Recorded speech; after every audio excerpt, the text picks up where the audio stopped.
গুরু প্রেমানন্দে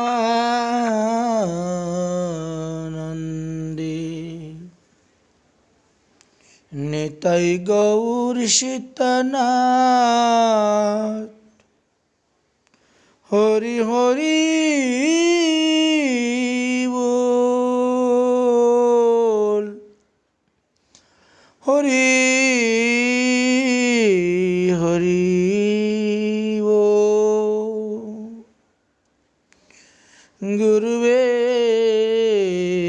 গৌরচন্দ্রায় রাধিকায় তদালয়ে কৃষ্ণায় কৃষ্ণ ভক্তায় তদ্ভক্তায় নমো নমঃ। প্রিয় গৌর ভক্তবৃন্দগণ, বিগত কয়েকদিন যাবৎ আমরা গৌরলীলা আস্বাদন করছি। গত 25 পর্বতে আমরা গৌরলীলা আস্বাদন করলাম। মহাপ্রভু গৃহত্যাগের জন্য একটি ব্রাহ্মণের অভিশাপকে নিমিত্ত করেছেন।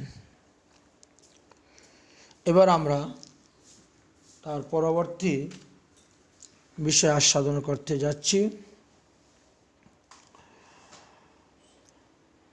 এই রূপে কীর্তন রসে প্রভু আছেন ঘরে, কেশব ভারতী আইলা নদিয়া নগরে। মহাপ্রভু মাকে সান্ত্বনা দিয়েছেন, স্ত্রীকেও সান্ত্বনা দিয়েছেন, বলছেন যে তোমরা যা শুনেছ মিথ্যা। আর যদি কোনো ব্রাহ্মণের অভিশাপ আমার উপরে পড়ে ওটা আমার কাজে লাগবে কেন? আমি তো কোনো অপরাধ করি নাই ব্রাহ্মণের কাছে। এইভাবে তাদেরকে সান্ত্বনা দিয়েছে। এখন কেশব ভারতী এসে নদিয়াতে উপস্থিত হয়েছেন। দৈবক্রমে মহাপ্রভুর সঙ্গে সাক্ষাৎ হল। প্রভু তারে নমস্কারী কইলা নিমন্ত্রণ, ভিক্ষা করাইয়া তারে কইল নিবেদন। মহাপ্রভু নিমন্ত্রণ করে নিয়ে আসলেন।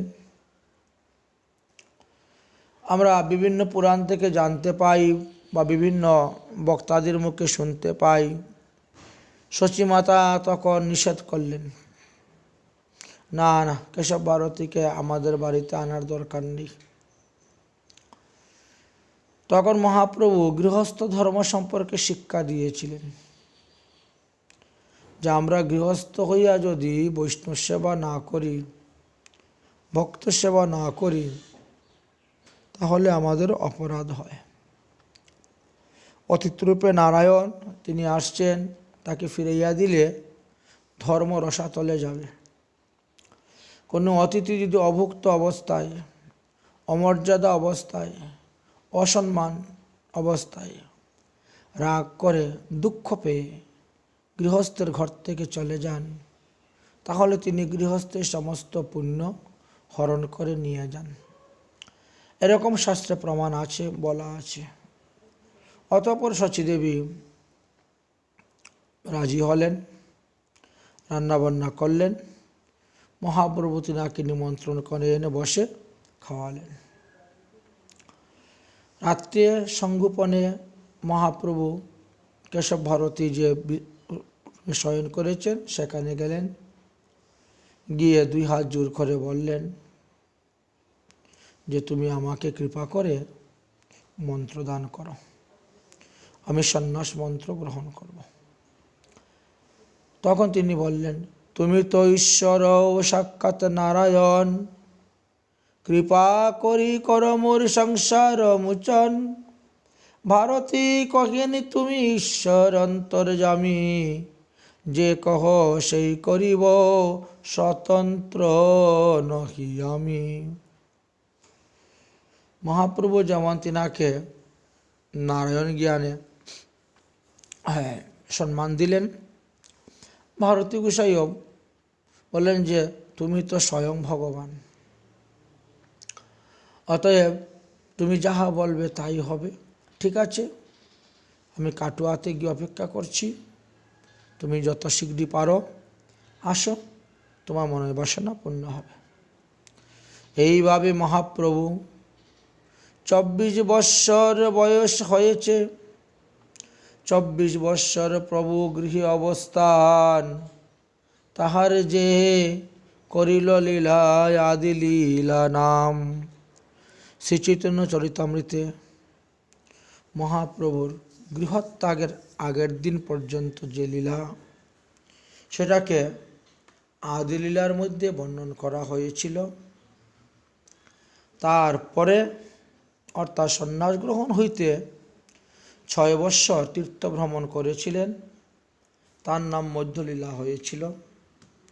তো আমরা এইভাবে ক্রম অনুসারে অগ্রসর হব মহাপ্রভু লীলা কথা আস্বাদন করার জন্য।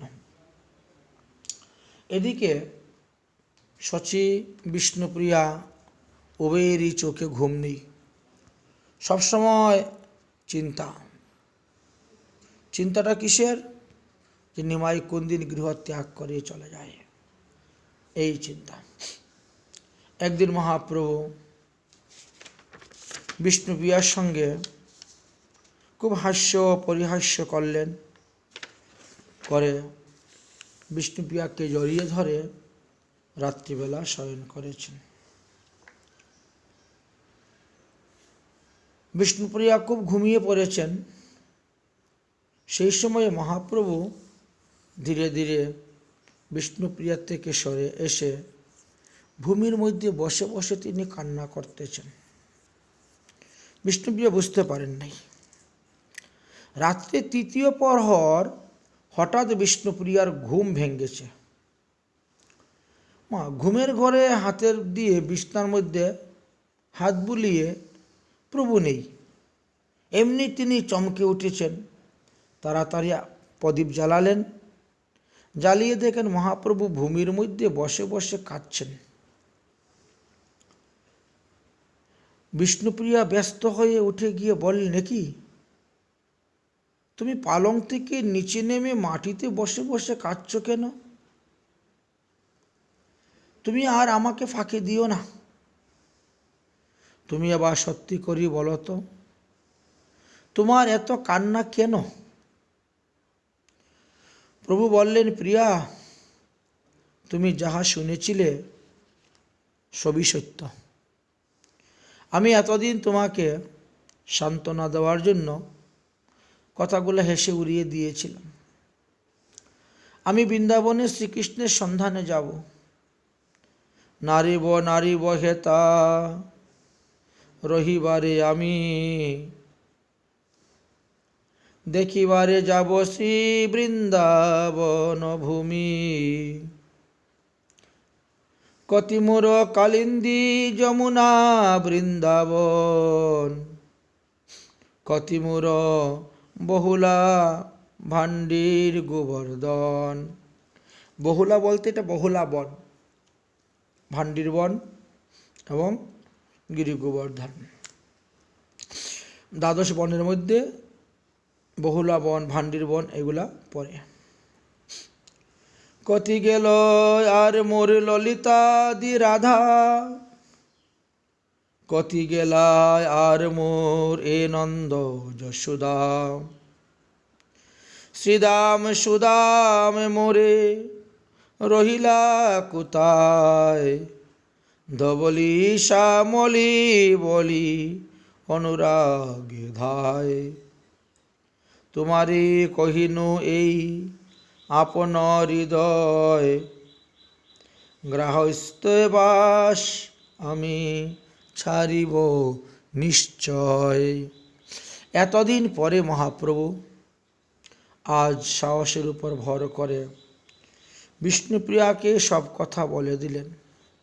সেও রাত্রি 3য় প্রহরে, অন্য কেউ জানতে পারল না। বিষ্ণুপ্রিয়া বললেন, বৃন্দাবন ধাম সে তো অনেক দূরের পথ, তুমি এত দূর রাস্তা হেঁটে যাবে কেমন করে?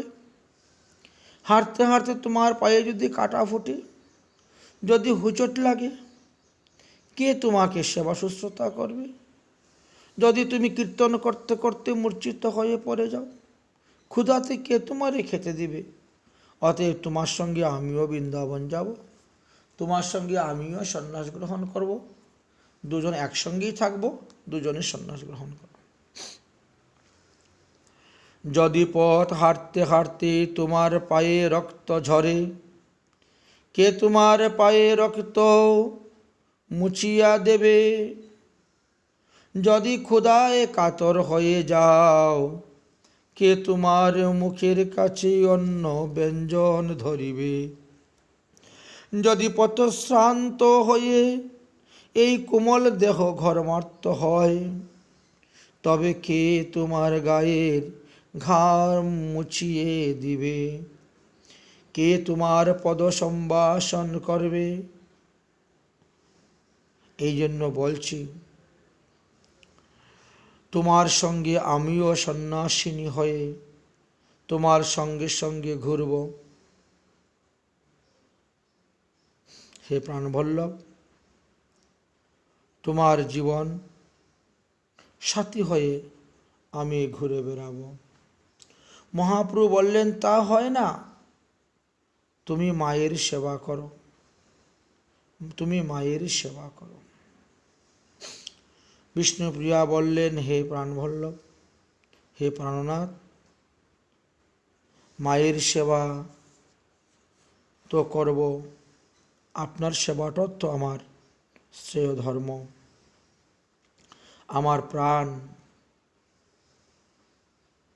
তুমি এভাবে বলছো কেন?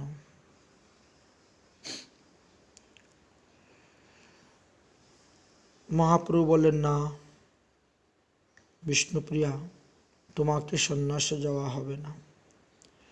বিষ্ণুপ্রিয়া তখন মাথা হেঁট করে কেঁদেই চললেন। কেন করো হেঁট মাতা, শুনিয়াছি পূর্ব কথা, বেদ বিহিত লুকাচার। রঘুনাথ বনবাসে, জানকী তাহার পাশে, অযোধ্যা ছাড়িয়া সিন্ধু পার। তুমি আমাকে যেতে নিষেধ করছো, অথচ আমরা যদি শাস্ত্র পুরাণ দেখি, রামায়ণের মধ্যে দেখতে পাই রামচন্দ্র পিতৃসত্য পালনের জন্য বনবাসে গিয়েছিলেন। তো তার সঙ্গে তো তার পত্নী সীতা দেবীও গিয়েছিলেন। তাই আমি গেলে কি দোষ? ধর্মপুত্র যুধিষ্ঠির কেবল ধার্মিক বীর, পাশাতে হারিয়া নিজ দেশ। দ্রৌপদী সঙ্গেতে করি, অজ্ঞাতবাসেতে চলি, মহারণ্যে করিল প্রবেশ। দাপর যুগে যেমন দেখলাম, ত্রেতা যুগে যেমন দেখলাম, দাপর যুগেও তাই। ধর্মরাজ যুধিষ্ঠির পাশা খেলায় হেরে গেলেন, তিনি বনবাসে গেলেন, অজ্ঞাতবাসে গেলেন। কই, তার সঙ্গেও তো দ্রৌপদী ছিল, ত্যাগ করে যায়নি। নল দময়ন্তী কথা শুনেছি যতেক অবস্থা, এই সেই তোমার শ্রীমুখে। নল দময়ন্তীর কথাও আমরা শুনেছি, তারাও তো একসঙ্গেই ছিল স্বামী স্ত্রী। স্বনিগ্রহ দোষে ততি, শ্রীবৎস নরপতি, চিন্তা লইয়া ভ্রমিলা বিপাকে। আরে সেই স্বনিগ্রহের দোষে যখন শ্রীবৎস রাজা সব কিছু হারিয়ে ফিরেছিলেন, তখন তো তিনার স্ত্রী চিন্তাকে নিয়েও ঘুরে বেরিয়েছিলেন। তাহলে আমি কেন তোমার সঙ্গে যেতে পারবো না? তবে আমি কেন তোমার সেবা করতে পারবো না? আমি কেন তোমার সেবা করলে দোষ হবে? এবার মহাপ্রভু ধীরে ধীরে বলছেন অদুবদনে, প্রিয়াকে প্রকৃত বৈরাগ্য ধর্মের কথা উপদেশ দিচ্ছেন। শ্রী গৌরাঙ্গ ইহা শুনি কহিলেন ধীর বাণী, সস্ত্রীক ধর্ম কবু নহে, বৈরাগ্য নিজ ধর্ম বড়ই নিগুড় কর্ম, স্ত্রীর সঙ্গে বৈরাগ্য না হয়। তুমি যাদের যাদের দৃষ্টান্ত দিয়েছ তারা তো বৈরাগ্য ধর্ম যাজন করে নাই, এই জন্য তাদের সঙ্গে স্ত্রী ছিল, দোষ হয় নাই। কিন্তু আমি যে বৈরাগ্য ধর্ম যাজন করব, এতে স্ত্রীর সঙ্গে গেলে দুঃসহ হইবে। শুন সতী বিষ্ণুপ্রিয়া, হৃদয়ে দেখো চিন্তিয়া, সব মিথ্যা কেহ কাহার নয়। তুমি একটু চিন্তা করে দেখো তো, চোখ মুদলে সব কিছু অন্ধকার, তোমার কে কার স্বামী কে কার স্ত্রী, কেউ কারো নয়। সকল কহিল সকল তত্ত্ব, রাখিও আপন মহত্ব, স্ত্রীর সঙ্গে সন্ন্যাস না হয়। অতএব সন্ন্যাস গ্রহণটা স্ত্রীর সঙ্গে হয় না। অতএব হে বিষ্ণুপ্রিয়া, হে প্রিয়তমে, তুমি নবদ্বীপে থাকো, নবদ্বীপে তোমার স্বামীর জন্মভূমি। সন্ন্যাস বা বৈরাগ্যের প্রকৃত অর্থই হল স্ত্রী সঙ্গ ত্যাগ। স্ত্রী সঙ্গ ত্যাগকেই শাস্ত্রে সন্ন্যাস বলেছে। কাম্য কর্মের ফল ত্যাগকেই শাস্ত্রে সন্ন্যাস বলেছে। তোমাকে সঙ্গে নিতে পারবো না বলেই তো আমি অতিশয় দুঃখিত। বিষ্ণুপ্রিয়া তখন অবলা নারীর ধর্মর ভয় তুলে ধরলেন মহাপ্রভু। বিষ্ণুপ্রিয়া বললেন, তোমার চরণ বিনি আর কিছু নাহি জানি, আমারে ফেলিবে কার ঠাই। আমার বাবা তো তোমার কাছে বিয়ে দিয়েছেন, তো তুমি যদি চলে যাও তা আমাকে কার কাছে দিয়ে যাবে? ধর্ম ভয় নাহি তুয়া, শচী বৃদ্ধ আধমরা, কেমনে ছাড়িবে তেন মাই। তোমার কি ধর্মের ভয় নাই? তোমার ৬৭ বৎসর বয়সের বৃদ্ধা মা, তুমি সন্ন্যাস নিলে ইনি কি আর প্রাণে বাঁচবে? তোমার তো মাতৃহত্যা পাপ হয়ে যাবে। মুরারি মুকুন্দ দত্ত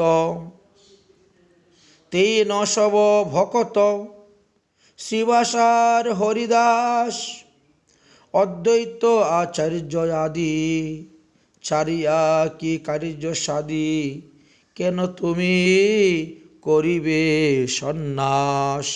কি প্রয়োজন? এরা তো সবাই স্ত্রী সহ গৃহে বসে ভজন করে তো ভগবান পাদপদ্ম লাভ করতেছেন, তাহলে তুমি কেন সবাইকে ত্যাগ করে সন্ন্যাস গ্রহণ করবে? হে হৃদয়ের রতন, হে প্রাণনাথ, জবাব দাও। হে হৃদয় রতন, আমি তোমাকে কিছু বলিতেছি, তুমি শুনতে পাচ্ছ না? আমি কিছুতেই তোমাকে যেতে দেব না, আমি কিছুতেই তোমাকে ছাড়ব না। যথাযথা চলো তুমি, সঙ্গেতে যাইব আমি, আমানা ছাড়িবে দ্বিজরাজ। বলো। কেঁদে কেঁদে বিষ্ণুপ্রিয়া বাকরুদ্ধ হয়ে গেলেন। প্রভু বক্ষস্থলে মুখ লুকিয়ে নীরবে ক্রন্দন করতে লাগলেন। মহাপ্রভু কম্পিত স্বরে বিষ্ণুপ্রিয়াকে বলিলেন, শুন দেবী বিষ্ণু প্রিয়া, তোমারে কহিল ইহা, যখন যে তুমি মনে করো, আমি যথা তথা যাই, থাকিব তোমার ঠাই, এই সত্য বলিলাম ধীর। দেখো, আমি সন্ন্যাস করেও যেখানে যাই না কেন, তাতে অসুবিধা নেই তোমার। তুমি স্মরণ মাত্রই আমি তোমার সম্মুখে এসে উপস্থিত হব, প্রকট হব। এই ধীর সত্য কথা আমি তোমার কাছে বললাম, প্রতিজ্ঞাবদ্ধ হলাম। তবুও তুমি আমাকে একবারের মতো বিদায় দাও, আমি সন্ন্যাসটা গ্রহণ করি। হে বিষ্ণুপ্রিয়, তোমার তো সৌভাগ্যের সীমা নাই। সমস্ত রমণীর মধ্যে তুমি শ্রেষ্ঠ রমণী, সৌভাগ্যবতী রমণী। কেন জানো? বলবো। এই জগতে তোমার মতো শ্রেষ্ঠ সৌভাগ্য রমণী কেউ নেই। কলিহত জীবকে পরিত্রাণের জন্য আমাকে যদি সন্ন্যাস গ্রহণের অনুমতি দাও, তবে চিরদিনের জন্য স্বর্ণ অক্ষরে ভক্তদের হৃদয়ে তোমার নাম দৃঢ়ভাবে লেখা থাকবে। তোমার ওই স্বার্থ ত্যাগ জগতে অতুলনীয় হয়ে উঠবে। আমি তো জীবের মঙ্গলের জন্য সন্ন্যাস গ্রহণ করছি। জীবের দুঃখ দেখে আমি কাতর, আমি জর্জরিত। সুতরাং আমি তোমাকে সন্ন্যাসের জন্য অনুমতি চাচ্ছি, তুমি দাও।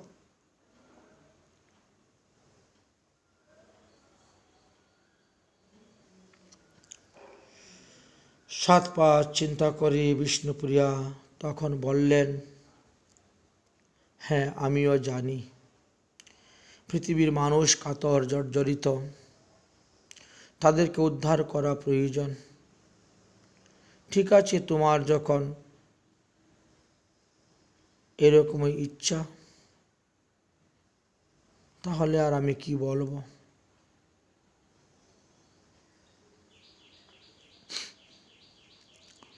মহাপ্রভু বললেন, দেখো, জগতের কল্যাণ করাই হলো শ্রেয়। তুমি যদি তোমার এই কিঞ্চিৎ স্বার্থটাকে ত্যাগ করতে পারো, তাহলে জগতের কত কোটি কোটি জীবের উপকার হবে। তুমি তো কোটি কোটি সন্তানের জননী। তুমি কি চাও না তোমার সন্তানের মঙ্গল হোক? হে দেবী, আমি কথা দিচ্ছি, তুমি যখনই আমাকে চিন্তন করবে, তখনই আমাকে দেখতে পাবে। সুতরাং তুমি কেঁদো না। তুমি কাঁদলে আমার প্রাণে বড় ব্যথা লাগে। শুনো শুনো, আমি তোমারে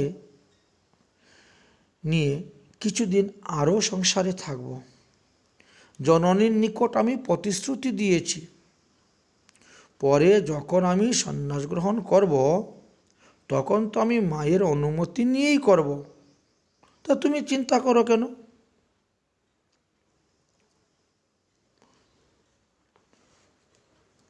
আমি যদি বৈরাগ্য না করিব সংসারে, বেদ নিন্দা কলিযুগে ধর্ম না প্রচারে, কুলধর্ম যুগধর্ম আমি না পালিব, কেমনে সংসারের লোক ধর্ম প্রচারিব। আমি তো ভগবান, আমি তো মনুষ্য দেহ ধারণ করে আসছি। আমি যদি এই সমস্ত ধর্ম আচরণ না করি, তা মানুষ তো করবে না। এই জন্য আপনি আচরি ধর্ম শিক্ষা দিতে হচ্ছে।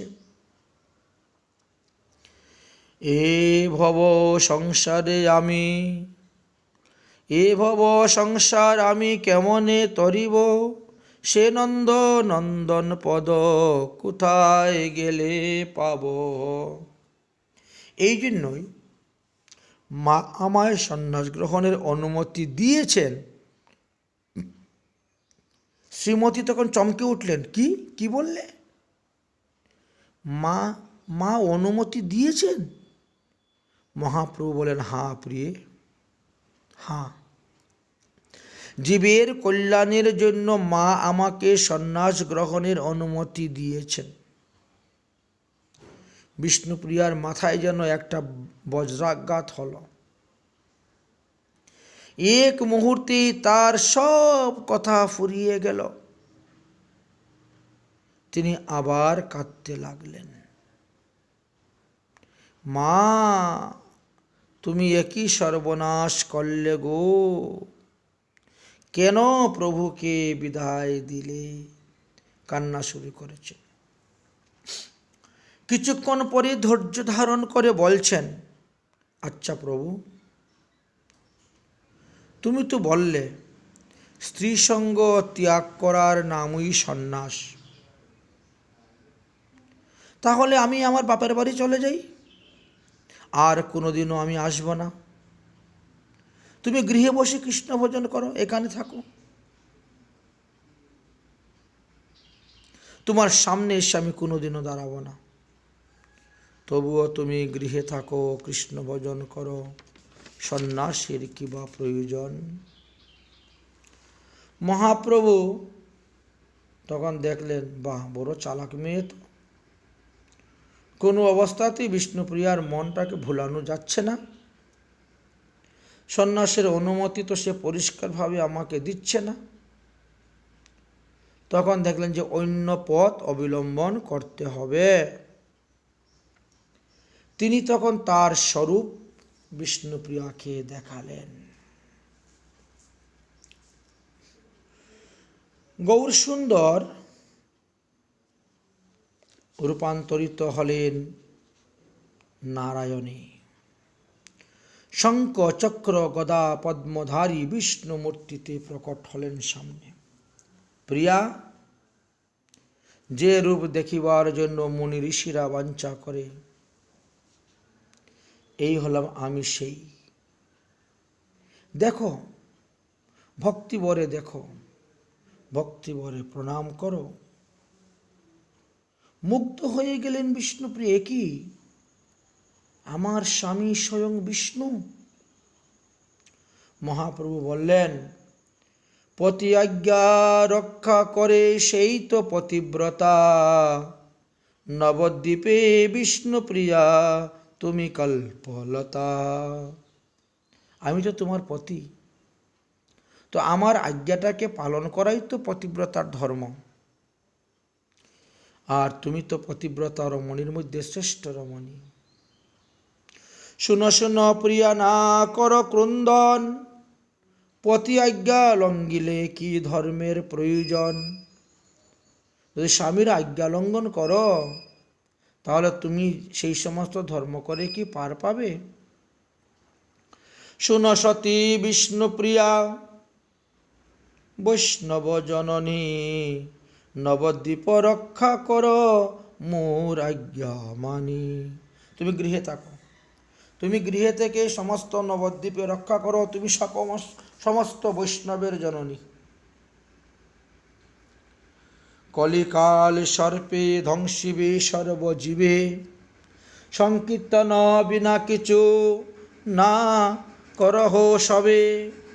তুমি না থাকিলে হবে সংকীর্তনবাদ, নবদ্বীপ লইয়া হবে বড়ই প্রমাদ। আমি সন্ন্যাস গ্রহণ করে যখন চলে যাব, তখন নবদ্বীপে এই হরিনামের স্রোত বন্ধ হয়ে যাবে, বন্যা। অতএব তুমি থাকলে পরে সেটাকে তুমি ধরে রাখবে, আর তুমি এই সংকীর্তন প্রচার করবে। এছাড়া তো কলিযুগের মানুষের উদ্ধারের আর কোনো পথ নেই। মহান্ত বৈষ্ণব উদাসীন হবদ্বন্দ্ব, তুমি সবার মা পুত্র করিবে আনন্দ। আমি চলে যাওয়ার পরে দেখবেন মহান্তগণ, বৈষ্ণবগণ, উদাসীগণ, সন্ন্যাসীগণ, বৈরাগ্যগণের মধ্যে কত দ্বন্দ্ব, কত মতভেদ সৃষ্টি হয়ে যাবে। তখন তুমি সকলের জননী রূপে তোমার পুত্রদেরকে শাস্ত্র জ্ঞান অনুসারে সিদ্ধান্ত দিয়ে তাদেরকে আনন্দ করে রাখবে। এই জন্য তোমাকে থাকতে হবে। সাধারণত তুমি দেখো তো, বাপ শূন্য পুত্র জিয়ে মা শূন্যে মরে। কোনো পরিবারে যদি বাবা মারা যায় তাও ছেলে মেয়ের ততটা ক্ষতি হয় না, কারণ মা তাদেরকে লালন পালন করে ঠিক বড় করে নিতে পারে। কিন্তু মা যদি মরে যায় তাহলে ছেলে মেয়েদের বড়ই কষ্ট হয়। ইহা জানি থাকো সতী নবদ্বীপপুরে। আমার এই বাক্যটাকে লঙ্ঘন করিও না, তাই তুমি নবদ্বীপেই থাকো। তুমি ব্রহ্ম মুহূর্তে উঠে গঙ্গায় গিয়ে নিত্যদিন স্নান করিবে, আতপ তণ্ডুল কিছু ভূমিতে রাখিবে, প্রত্যেক আতপ চাউল হাতে নিয়ে হরিনাম জপ করবে আর একটা করে রাখিবে। জপের সঙ্গে সঙ্গে একটি আতপ তণ্ডুল উঠাইবে, অন্য একটি পাত্রেতে নাম সমর্পণ করে রাখবে। এই প্রকারে 3 প্রহর কাল পর্যন্ত হরিনাম জপ করবে এবং তণ্ডুল রন্ধন করিয়ে তুলসী মঞ্জুরি দিয়ে শ্রীকৃষ্ণের উদ্দেশ্যে ভোগ লাগাবে। সেই মহাপ্রসাদ বৈষ্ণবগণকে বন্টন করে অবশিষ্ট যাহা থাকবে তুমি ভোজন করিবে। হরিনাম সংকীর্তন করিবে, হরিনাম প্রচার করিবে। হে প্রিয়তমে, যে কাজের জন্য আমি এই পৃথিবীতে এসেছি সেই ধর্মকার্য আমার সাহায্য করো, আমাকে সাহায্য করো। তুমি না আমার সহধর্মিণী? সহধর্মিণী কাকে বলে? যিনি স্বামীকে ধর্মের ক্ষেত্রে সাহায্য করেন। সুতরাং হে শুভ, এই শুভ কাজে তুমি আমাকে বাধা দিও না। বিষ্ণুপ্রিয়া করুণা ঘন কণ্ঠে বললেন, তুমি বলছো সন্ন্যাস নিলে তোমার মঙ্গল হবে, জীবের সর্বপাপ ধুয়ে মুছে যাবে, জীবের মঙ্গল হবে। মহাপ্রভু বলছেন, হ্যাঁ প্রিয়ে, হ্যাঁ সত্যি সত্যিই জীব মুক্ত হয়ে যাবে আমি সন্ন্যাস নিলে, তাদের মঙ্গল হবে। একথা শুনে ক্ষণকাল নীরব থাকলেন বিষ্ণুপ্রিয়া। তারপরে বললেন, হে প্রভু, আমি বুঝতে পারছি তুমি স্বতন্ত্র ঈশ্বর, তুমি ইচ্ছাময়, তোমার সুখেই আমার সুখ, তোমার ইচ্ছাই আমার ইচ্ছা। সুতরাং আমি তোমার শুভ কার্যে আর কখনো বাধা দিব না। অতঃপর প্রভুর চরণ দুইটি ধরে বললেন, দুঃখিনী দাসীকে এই দুটি চরণ সেবার অধিকার থেকে জন্মে জন্মে বঞ্চনা করিও না। আমাকে জন্মে জন্মে এই চরণ সেবার স্থান দিও, অধিকার দিও। মহাপ্রভু 2 হাত ধরে তুললেন প্রিয়াকে, বুকে জড়িয়ে ধরে আশীর্বাদ করে বললেন, হে বিষ্ণুপ্রিয়ে, জীবের পরিত্রাণের জন্য তুমি আজ যে উপকার করলে আমি চিরদিন তোমার কাছে তার জন্য ঋণী। চিরদিন আমার ভক্তগণের হৃদয়ে তোমার নাম স্বর্ণ অক্ষরে লেখা থাকবে। শ্রী ভগবান তোমার মঙ্গল করুক। এই তো বিষ্ণুপ্রিয়ার কাছ থেকে অনুমতি পেয়ে গেলেন মহাপ্রভু। অতঃপর প্রিয়াকে বুকে জড়িয়ে ধরে মহাপ্রভু শয়ন করলেন। পরদিন জননী এবং ঘরণীকে নিয়ে বসলেন। তাদের দুঃখ নিবারণের জন্য কত কত কৃষ্ণ কথা বললেন, কত কত সিদ্ধান্তের কথা বললেন। সচিমাতা ও বিষ্ণুপ্রিয়া বসে বসে প্রভুর মুখ থেকে হরিকথা শুনছেন। ভগবান বলছেন, মা গো, প্রথমত গর্ভস্থ জীব আত্মজ্ঞান সম্পর্কে উপদেশ দিতে শুরু করলেন। তারপরে পূর্বজন্মকৃত নিজ পাপ ক্ষয়ের নিমিত্ত নরকাদি অনুগমনের কথা বললেন। তারপরে গর্ভাবস্থায় স্থিতকালীন জীবের ঈশ্বর জ্ঞান লাভের কথা বললেন। গর্ভ যন্ত্রণা নিবারণের জন্য কৃষ্ণ আরাধনের কথা বললেন, ইত্যাদি ইত্যাদি কতই না তত্ত্ব তুলে কত সুন্দর সুন্দর উপমা দৃষ্টান্ত দিয়ে বুঝাতে লাগলেন। শেষে সাধুসঙ্গের মহিমা এবং হরিনামের মহিমার কথা বললেন। কারণ অল্প ভাগ্যে নহে দেহে বৈরাগ্যের প্রকাশ, অল্প ভাগ্যে নহে গুরু চরণে দাস। অল্প ভাগ্যে বৈরাগ্য দেহের মধ্যে আসে না, আর অল্প ভাগ্যে কেউ গুরুর দাস ভগবানের দাস হতে পারে না। এগুলা অনেক অনেক পুণ্যের স্বীকৃতির প্রয়োজন হয়। এতে কো ভজ কৃষ্ণ সাধুসঙ্গ করি, মনে চিন্ত কৃষ্ণ মাতা মুখে বল হরি। ভক্তিহীন কর্মে কোনো ফল নাহি পায়, সেই কর্ম ভক্তিহীন পরহিংসায় যায়। অবশেষে প্রভু শ্রীমদ্ ভাগবতের একটি শ্লোকও আবৃত্তি করলেন, করে জননীকে উত্তম রূপে তার ব্যাখ্যা করে শোনালেন। ন যত্র বৈকুণ্ঠম কথা সুধা পশা, ন সাধু ভগবতা স্তন্দাশ্রয়া, ন যত্র যজ্ঞ মকামি মহোৎসবা, সুরেষু লোকেন অপি ন বৈ সেবতাম। অর্থাৎ যে স্থানে ভগবান বৈকুণ্ঠের অর্থাৎ রাম কৃষ্ণ নারায়ণ বিষ্ণু ইত্যাদি অবতারের লীলা কথারূপ অমৃত প্রবচন নাই, সেই স্থানে ভাগবত কথামৃত আস্বাদনকারী ভক্ত বৈষ্ণবদের সাধুবৃন্দ নাই।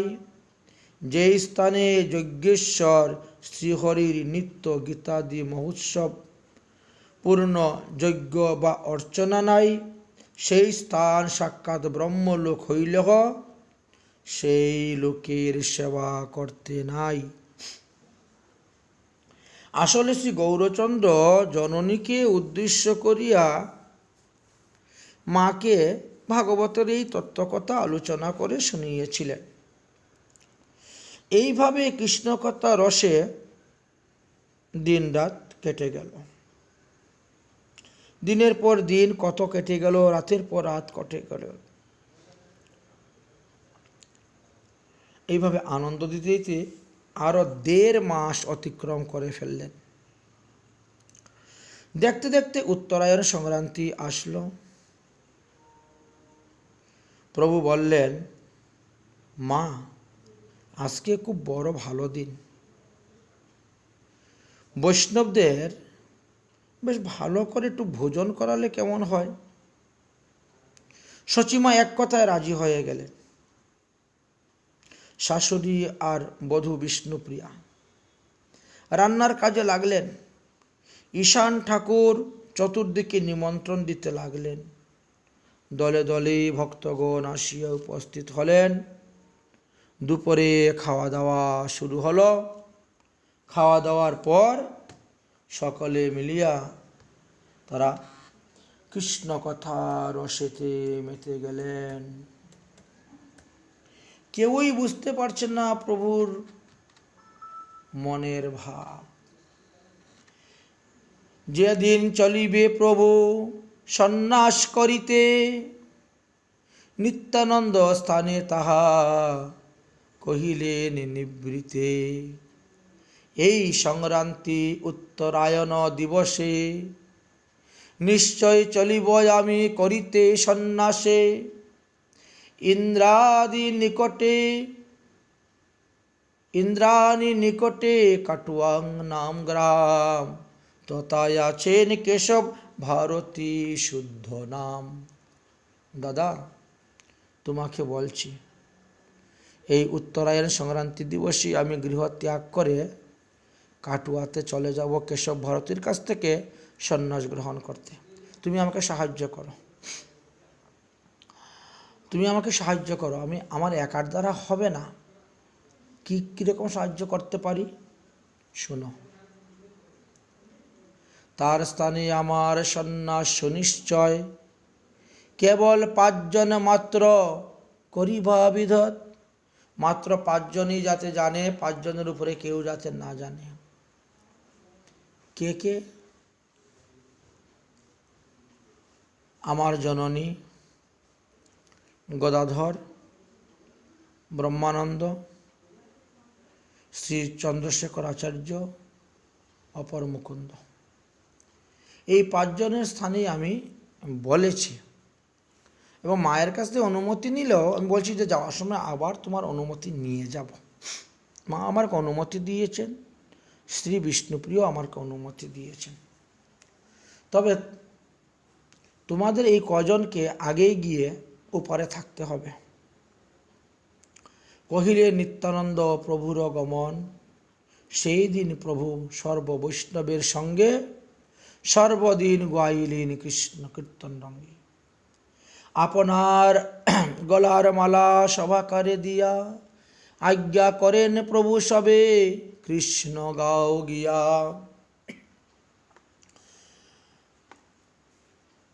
বলো কৃষ্ণ গাও কৃষ্ণ ভজ কৃষ্ণ নাম, কৃষ্ণ বিনু কেহ কিছু না ভাবিয়ান।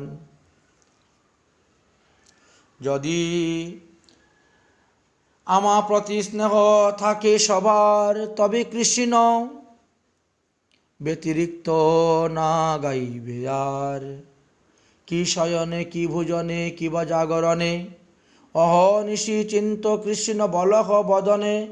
এই মতন শুদ্ধ দৃষ্টি করি সবারে, উপদেশ করি আজ্ঞা বও ঘরে। এইভাবে উপদেশ দিচ্ছেন ভক্তদেরকে। হেন এই সময়ে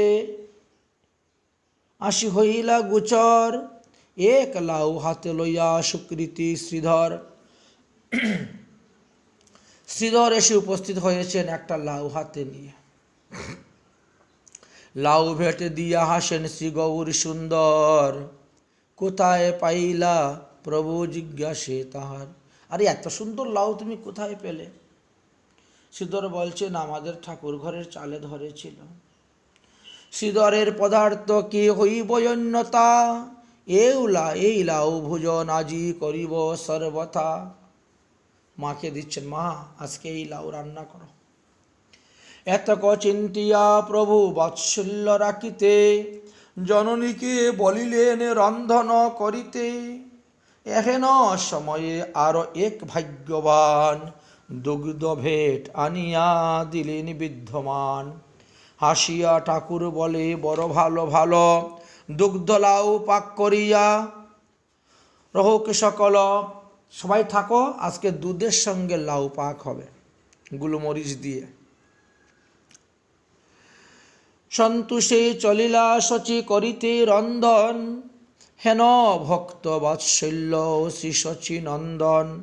এই মত মহানন্দে বৈকুণ্ঠের ঈশ্বর, কৌতুকে আছেন রাত্রি দ্বিতীয় প্রহর।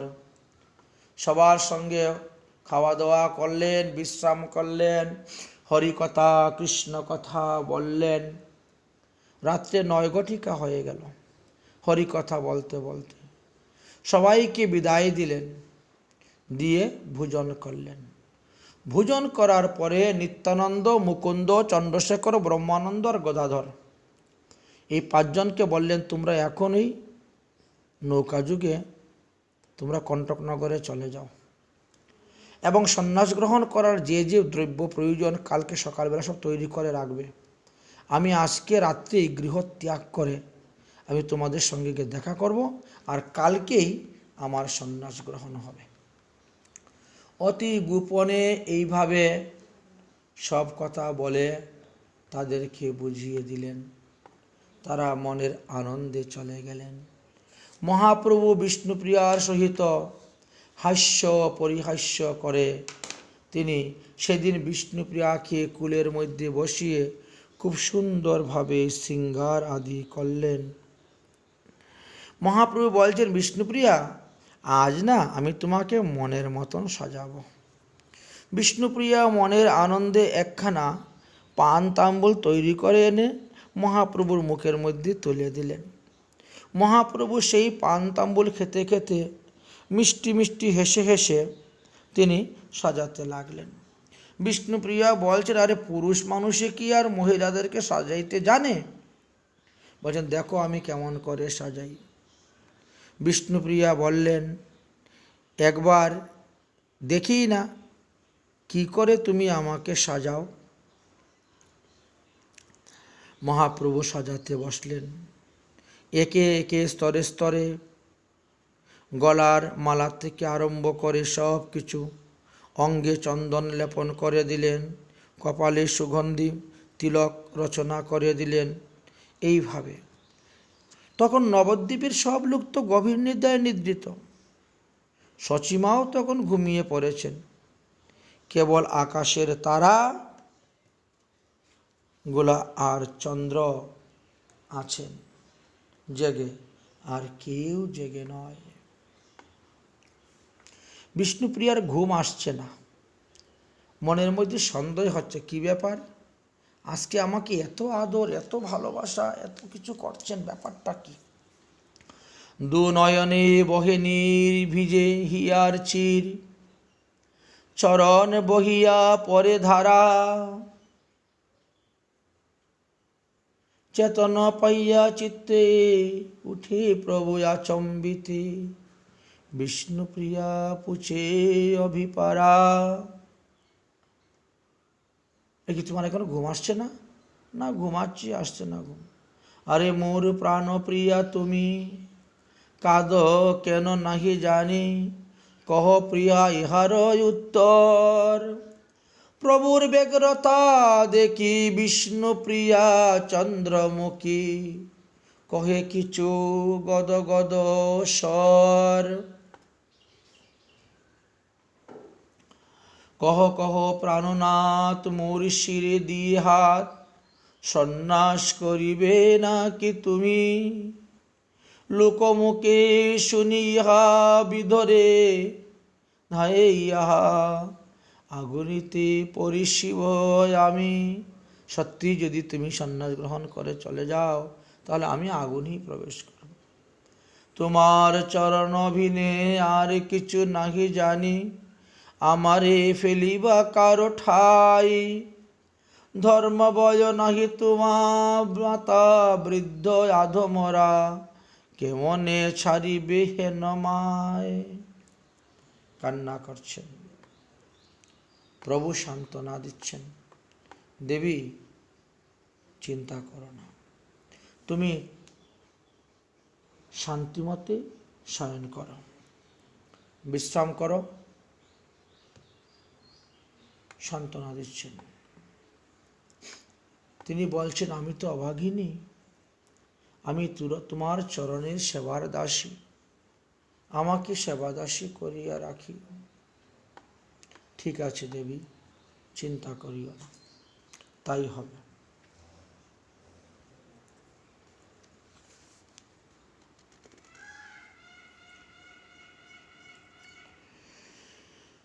এদিকে প্রিয়াকে কুলের মধ্যে টেনে নিয়ে মহাপ্রভু সোহাগ ভরে একটা চুম্বন করে তাকে নিয়ে শয়ন করেছেন।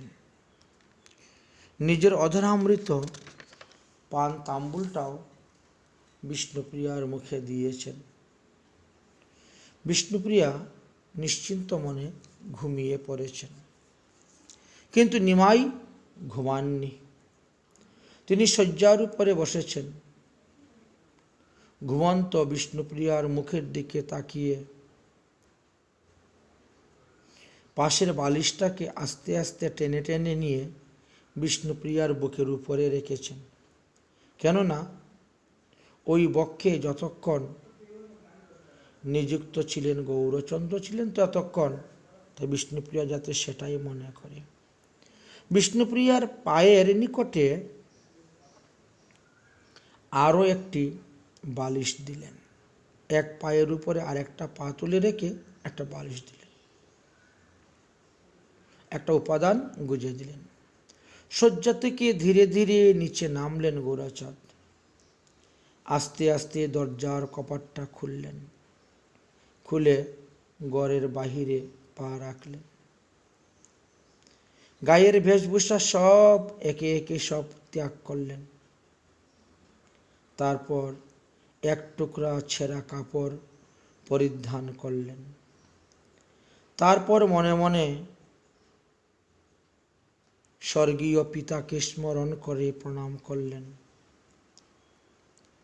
জননীর দ্বারে গিয়ে মাথা নত করে দুফোঁটা চোখের জল ফেললেন। দাদা বিশ্বরূপের উদ্দেশ্যে শির নত করে প্রণাম করলেন। শেষে জন্মভূমিকে প্রণাম করে তিনি বিদায় নিলেন। এইভাবে গৌরসুন্দর বিদায় নিচ্ছেন। প্রাতকালে উঠি প্রভু, প্রাতক্রিয়া করি গৃহত্যাগ করিয়া, যাইব ভাবেন হরি। শচী জানেন আজি প্রভু করিব গমন, তাহারও নাহি নিদ্রা কাঁদে অনুক্ষণ। দণ্ডচারী আছে, মাত্র 4 দণ্ড রাত্রি ছিল। দণ্ড 4 রাত্রি আছে, ঠাকুর জাগিয়া চলিলেন মহাপ্রভু গৃহত্যাগী হইয়া। শচী বুঝলেন নিমাইয়ের গমন। দুয়ারে আসিয়া রহিলেন তখন। জননীরে দেখিয়া প্রভু ধরি তান কর, বসিয়া কহেন প্রভু প্রভুদ উত্তর। শুনো মাতা, ঈশ্বরের অধীন সংসার, স্বতন্ত্র হিতে শক্তি নাহিক কাহার। যার যেটা লেখা আছে সেটাই হবে, ইহার অন্যতা কখনো হয় না। সংযোগী বিযোগী যত করে সেই নাথ, তার ইচ্ছা বুঝিবারে শক্তি আছে কার। বুকে দিয়া প্রভু বলে বারবার, তোমার সকল ভার আমার আমার। যত কিছু বলে প্রভু সব শচী শুনে, উত্তর না করে কান্ধে অবুজ নয়নে।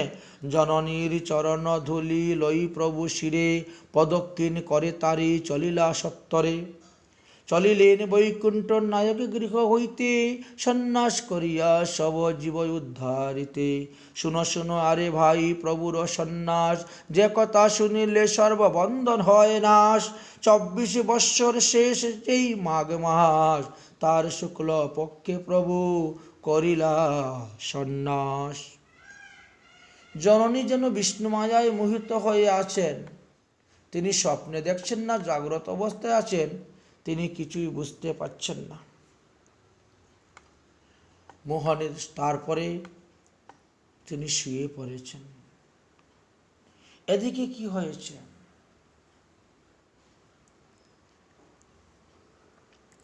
মহাপ্রভু সেখান থেকে ধীরে ধীরে ধীরে ধীরে যাত্রা শুরু করলেন কটুয়ার দিকে। দ্রুতবেগে গঙ্গা পার হয়ে কাটুয়ার দিকে রওনা হলেন। রজনী প্রায় শেষ হওয়ার পথে তো, তাই গঙ্গা হইয়া পার শ্রীগৌর সুন্দর, সেই দিন আইলেন কণ্টক নগর।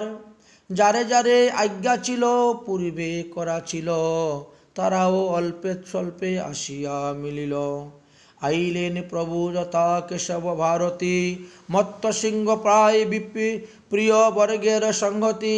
দেখিয়া প্রভুর ভক্তি কেশব ভারতী, আনন্দ সাগরে পূর্ণ হইল করে স্তুতি।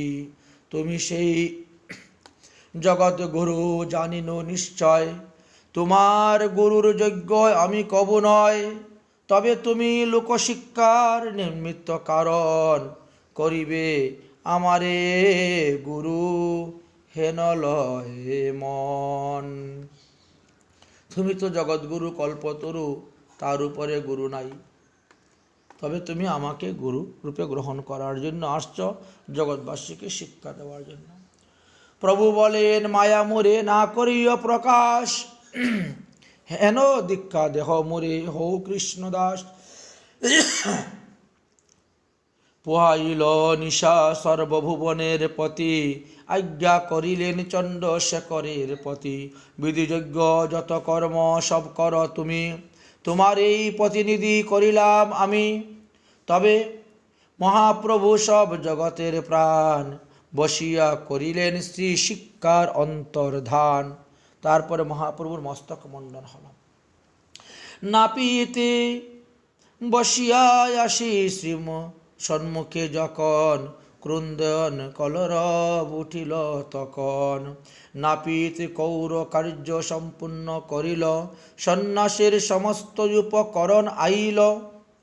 চন্দ্রশেখর সমস্ত কাজ জোগালেন, ভারতী গোসাই সন্ন্যাস মন্ত্র প্রদানের জন্য বসলেন। ওদিকে কি হলো? নবদ্বীপে কি হলো? এদিকে বিষ্ণুপ্রিয়ার হঠাৎ ঘুম ভেঙেছে। 2 হাত শয্যার মধ্যে বোলাচ্ছেন, কিন্তু তিনি শয্যার মধ্যে মহাপ্রভুকে দেখতে না পারে ধরপড় ধরপড় করে উঠে বসেছেন। তাড়াতাড়ি আলো জ্বালিয়েছেন। অগো তুমি কোথায় গেলে, অগো তুমি কোথায় গেলে বলে ডাকছেন। কারণ অন্যান্য দিনও তো মহাপ্রভু শয্যার থেকে উঠে এদিক ওদিকে বসে তিনি কান্না করেন, কখনো বারিন্দায়, কখনো ঘরের ভিতরে। তাই প্রথমে তিনি খুঁজছেন, অগো তুমি কোথায় গেলে? কোনো উত্তর নেই। বিষ্ণুপ্রিয়া দেখলেন দরজাটা খোলা। তাড়াতাড়ি তিনি বারিন্দায় গেলেন। বারিন্দায় গিয়ে ডাকছেন, অগো তুমি কোথায় গেলে? একই, তুমি বাইরে গিয়েছো নাকি? তুমি কি বাইরে গিয়েছো? কোনো উত্তর নেই। এরপরও কোনো সাড়া মিলল না। তখন তিনি পাগলিনীর মতো হয়ে সচিমাকে ডাকতে শুরু করলেন। দরজার কাছে গিয়ে বেকুল আকুলিত নিমিষ কণ্ঠস্বরে ডাকলেন, মা, মাগো সর্বনাশ হয়ে গেছে।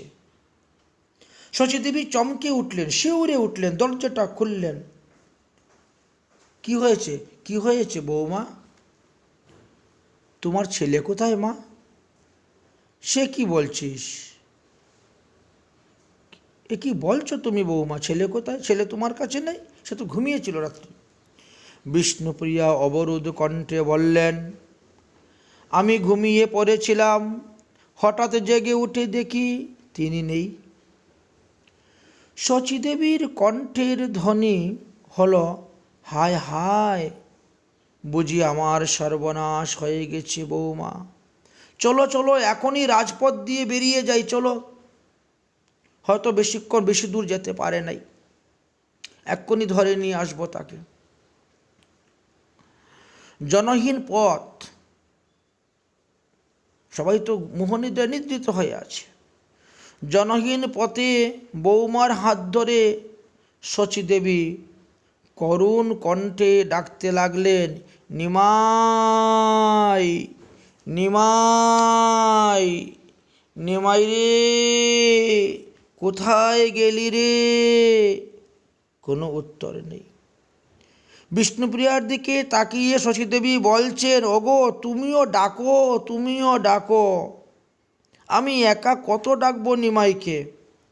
বিষ্ণুপ্রিয়া পড়ে গেলেন মহা বিপদে। ইনি কি বলে ডাকবেন, সেই ভাষাই তো তিনি খুঁজে পাচ্ছেন না। ভগবানের তো অনন্ত নাম, সহস্র সহস্র নাম, কি নামে ডাকবেন? কিন্তু কণ্ঠে উচ্চারিত হবে কেমন করে সেই ডাক? বিষ্ণুপ্রিয়া তো তাই চুপ। তাই শচীদেবীর কাছে জিজ্ঞাসা করলেন, আমি কি বলে ডাকবো মা? এর পরবর্তী অধ্যায় বিষয়ে আমরা আলোচনা করব। যে বিষ্ণুপ্রিয়া আর শচীদেবীর অবস্থা কি হয়েছিল সেই দিন, এই তত্ত্বকথা আলোচনা করব।